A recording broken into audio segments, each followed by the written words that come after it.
जय संविधान, जय भीम, महात्मा गांधी की जय, कोर्ट से मुर्दाबाद।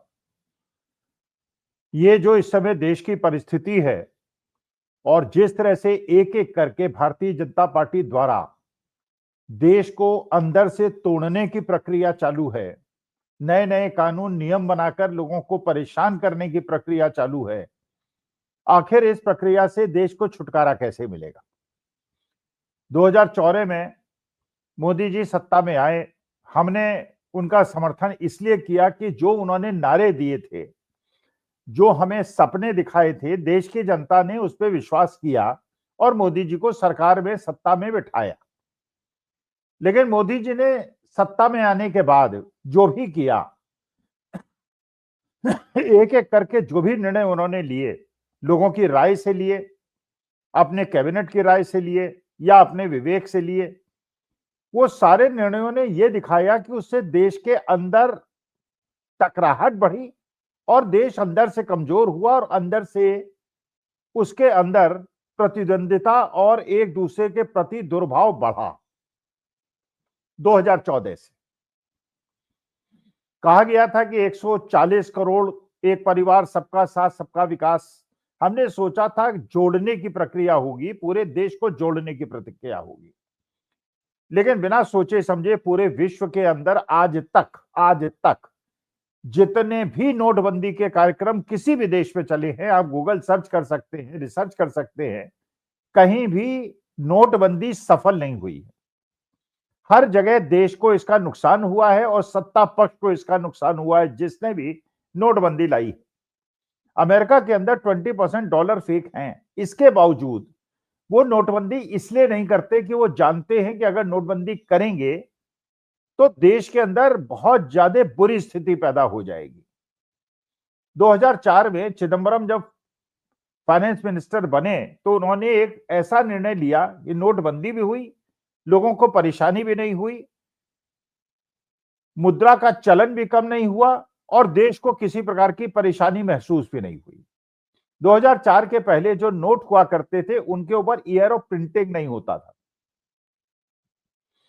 चिदंबरम ने नए नियम लागू किए। उन्होंने केवल बैंक वालों से यह कहा कि जो पुराने नोट आए जिनमें ईयर ऑफ प्रिंटिंग प्रिंटेड नहीं है, उसे अपने पास रख लो और नए नोट जो दो जनता को, उसमें ईयर ऑफ प्रिंटिंग हो। जनता को कोई परेशानी नहीं हुई, सारे नोट रिप्लेस हो गए और कोई समय अगर यही चीज इस नोटबंदी के अंदर की गई होती कि जो लोग आए, जो लोग अपने पुराने नोट वापस करें उनसे ले लो और नए नोट जो सर्कुलेशन में लाओ वो लाओ, जिसको तुम सर्कुलेशन में चाहते हो। 4-6 महीने के अंदर ब्लैक मनी के सारा का सारा पैसा आ जाता सरकार के पास और कोई परेशानी ना होती। लेकिन नोटबंदी लाए, देश की अर्थव्यवस्था बर्बाद हो गई। ये बात दूसरी है कि उनके जो पूंजीपति मित्र थे उनको फायदा हुआ, और क्योंकि मार्केट के अंदर सर्कुलेशन पैसे का उस समय कम हो गया तो छोटे दुकानदार, छोटे व्यापारी, किसान, ये ज्यादा इनको परेशानी हुई। बड़े लोगों को फायदा हुआ क्योंकि इंटरनेट बैंकिंग हुई, लोग जो है बड़े बड़े मॉल्स में गए, वहां जाके उन्होंने बिना नोट के खरीदारी की और अपना काम चलाया, उनका धंधा जम गया, मोदी जी का पर्पस सॉल्व हो गया। जो उद्देश्य बताए गए थे कि आतंकवाद खत्म हो जाएगा, वो खत्म नहीं हुआ बल्कि बढ़ गया। पूरी पूरी पठानकोट, पहलगांव, पुलवामा, ये सारे होते रहे, लेकिन मणिपुर के अंदर मतलब हर जगह सब कुछ होता रहा, लेकिन नोटबंदी से केवल लोगों की, कमजोर लोगों की कमर तोड़ दी गई। उसके बाद जब कोविड आया पूरे विश्व, और उन्हें शहर के अंदर अपने को सीमित न करना पड़ता, लोग झुग्गी झोपड़ी में रहने वाले झुग्गी झोपड़ी से बाहर नहीं निकल पाए, बाहर निकले तो लाठियां खाई, खाने का सामान उनका खत्म हो गया। लेकिन चलिए, देश की जनता ने उनकी मदद की और जो कर सकते थे कि, लेकिन इसके बावजूद जो वर्ल्ड हेल्थ ऑर्गेनाइजेशन ने कहा कि भारत के अंदर करीब 50 लाख लोगों की मौत हुई, हर घर में मौत हुई, हर रिश्तेदारी में मौत हुई, हर मोहल्ले में मौत हुई और भयावह स्थिति हो गई। लोगों को ऑक्सीजन नहीं मिला, हॉस्पिटल के अंदर व्यवस्था पूरी नहीं हुई, 100-100 रुपए की चीजें लोगों ने 1-1 हजार, 2-2 हजार रुपए में बेची और पूरी मुनाफाखोरी हुई। और एक ऐसी वैक्सीन सबको जबरदस्ती लगवाई गई, तो बाद में पता चला कि था उससे चुनावी चंदा लिया गया और इसलिए लोगों को मजबूर किया गया कि वो वैक्सीन लगाए। जीएसटी लागू किया गया। जीएसटी के माध्यम से बड़ी मैक लगा के जो छोटे लोग खरीदारी जिस चीज की करते हैं उस पे जीएसटी लगा दिया गया, साधारण साधारण चीजों पे लगा दिया गया और उससे 1.5-2 लाख करोड़ पर मंथ का रेवेन्यू वसूला गया। और जो इंटरनेशनल क्रूड प्राइसेस बिल्कुल बॉटम पे आ गए थे जब ये कोविड हुआ था। एक समय में तो ऐसा आया था कि मुफ्त में तेल ले जाओ क्योंकि ऊपर तेल रखने की जगह नहीं थी।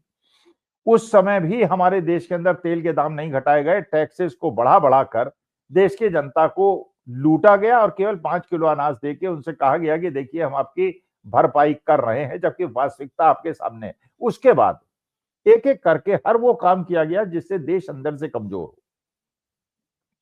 हमारी सनातनी परंपरा में माघ मेले और कुंभ मेले में सभी संतों का सम्मान होता है।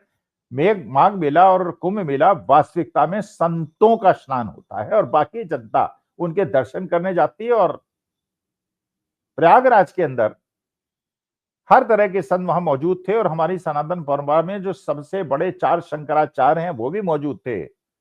और वहां पे एक संत सतुआ महाराज को जब उनके यहाँ डीएम इलाहाबाद साहब गए तो उन्होंने उनके चूल्हे पे रोटियां सेकी।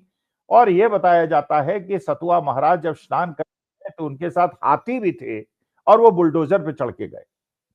लेकिन हमारे पूज्य शंकराचार्य अतिमुक्तेश्वरानंद जो शास्त्र और वेदों के ज्ञाता हैं और हमारे सनातन धर्म को आगे बढ़ाने वाले हैं, उनको पालकी से स्नान करने का अधिकार नहीं दिया गया। उनसे कहा गया नीचे उतर और उनके बटुकों की शिखाएं खींची गई और यज्ञोपवीत नोचे गए। खैर वो धरने पे बैठ गए और जब उन्होंने देखा ये जिद पे पड़ी हुई सरकार उनको स्नान नहीं करने देगी तो वो अपने मठ में वापस चले गए।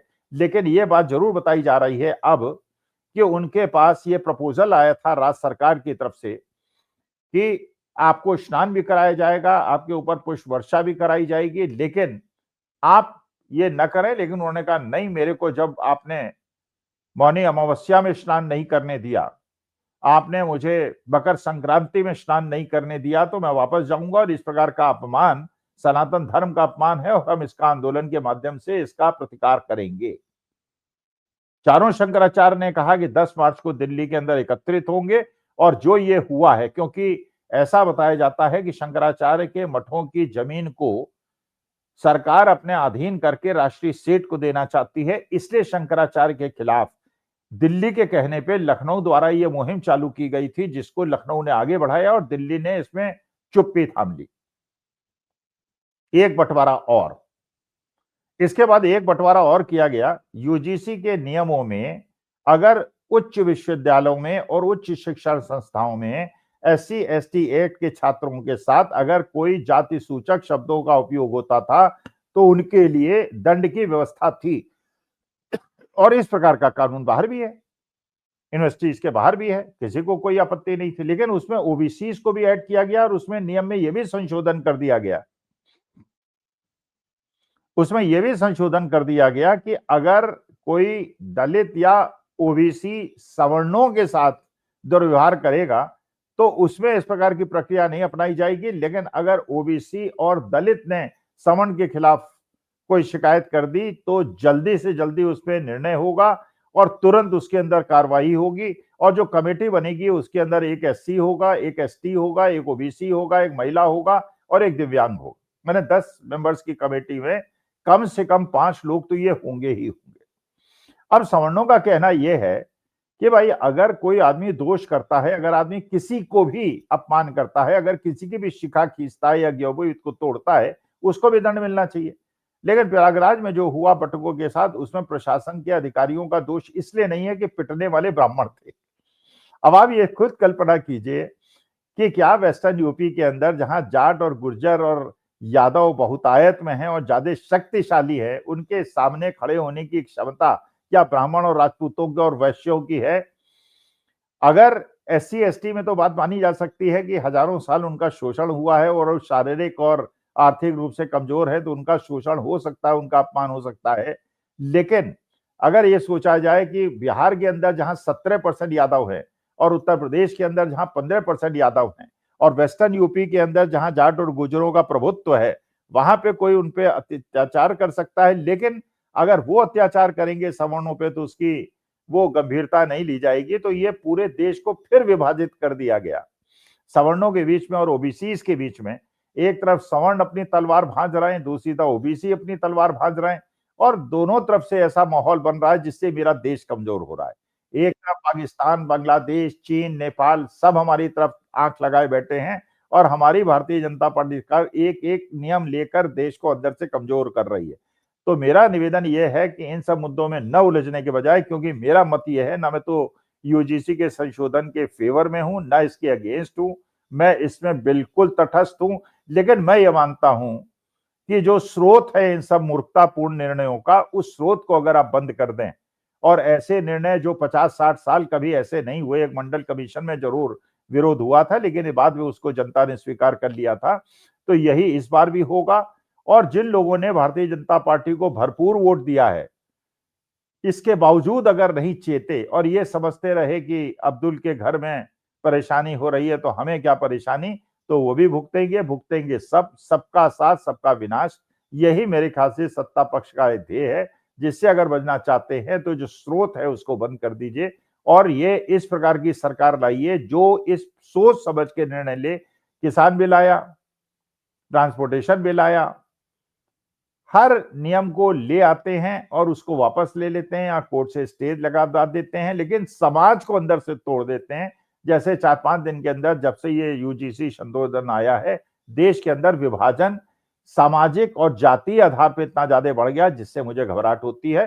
तो मैं निवेदन सब लोगों से करता हूं, 142 करोड़ लोगों से निवेदन करता हूं, एकजुट रहिए, भारत माता के हित के खिलाफ काम मत कीजिए, सरकार की नीतियों के विरोध में देश का नुकसान मत कीजिए, मिलजुल कर रहिए और ऐसी सरकार को जब आपको मौका मिले हटाने का प्रयास कीजिए जो आपको अंदर से तोड़ती है, जब हम बाहर के आक्रमणों से और बाहर के षड्यंत्रों से खुद झेल रहे हैं। नमस्कार, धन्यवाद और प्रणाम।